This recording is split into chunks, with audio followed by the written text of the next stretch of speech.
सर्वांना जय आदिवासी। 2 ते 3 दिवसापूर्वीची घटना आहे। आपल्या जुन्नर तालुक्यामध्ये काळीबाब फासणारी अशी एक भयानक घटना घडलेली आहे। जसे इंग्रज आपल्यावर अन्याय अत्याचार करायचे, कोणताही वस्तू पाहत नव्हते, कोणता समाज पाहत नव्हते, ते अन्याय अत्याचार करायचे। अशीच जुन्नर तालुक्यामध्ये आपला आदिवासी समाज राहत आहे। तर त्या आपल्या आदिवासी समाजाच्या मुलांवर काही इथं वतूर आहे, वतूरच्या पुढं कोणतं गाव आहे? आमकवाडी का? कामकवाडी।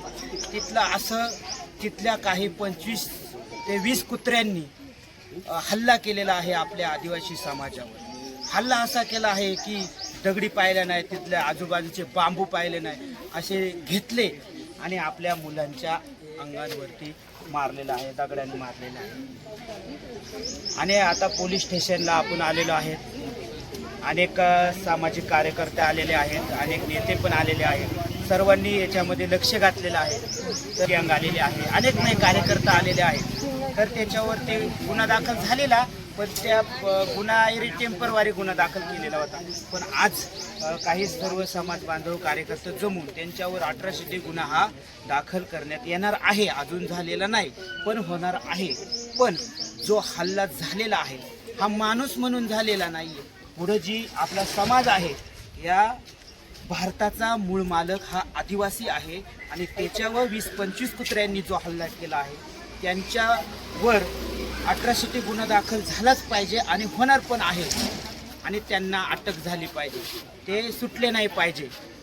जर गुन्हा दाखल झाला नाही, 1800 गुन्हा दाखल झाला नाही, तर भूमिका पुढची असेल ती लय भयानक असेल। तर तुम्ही पहा, हा जो मुलगा आहे याच्यावर हल्ला झाला आहे आणि ह्या मुलावर झालेला आहे, यांच्यावर झालेला आहे, ही 4-5 जण आहे यांच्यावर झालं।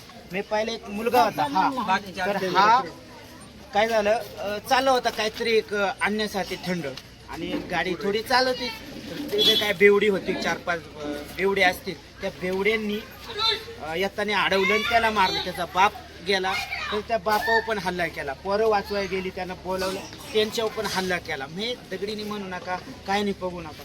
तर काय झालं तिथली घटना? आमचा मुलगा ना रिंग आणायला गेला दुकानामध्ये, तर येताना त्या माणसाने त्याला अडवलं, त्याला विचारलं तू कोणा काम करतो, त्यांनी बंटी पोटे असं नाव सांगितलं। तर त्यांनी याला बोलायला सुरुवात केली त्या सावकाचा, ते असे काही म्हणलेच नाही। ते माणूस उठले, याच्या कानपडात हाणले। तो या मुलाचा बाप, यांचा बाप आहे, तिथं गेला, काय झालं म्हणून विचारासाठी गेले, तर यांना मागून बांबून हाणले त्या माणसांनी, विचार न करता। आम्ही तिथं गेलो, आम्ही त्यांना विचारासाठी गेलो, तर त्यांनी आम्हाला दगड फेकू असं केलं आणि बांबून लाकडाने आम्हाला मारायला सुरुवात केली। लागले या पोराला इथं पायाला लागले, त्याच्या बापाच्या छातीला पायाला पाठवलं। दाखवा बरं।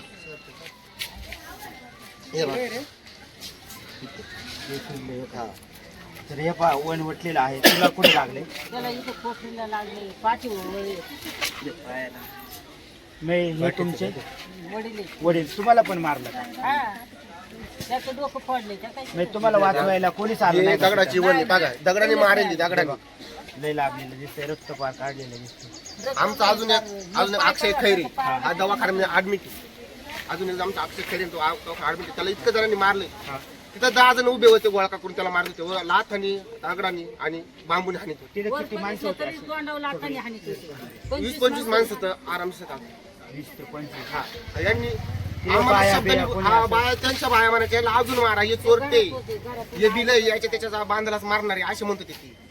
म्हणजे आमच्या जातीचा एवढा उल्लेख खाली केला यांनी, का त्यांचं म्हणणं का यांचं पुढे नाव व्हावंच नाही, यांनी असं मातीतच राहावा आणि मातीतच मारावं। ते म्हणले काय, याच्या त्याच्या बांधला राहणार, इथंच मारणार, आणि चोरटे एवढ्यापर्यंत ते बोलल्यात। तर आम्हाला फक्त न्याय हवाय, दुसरं काही नकोय। तर आपल्या समाज बांधवांना हा न्याय हवा आहे।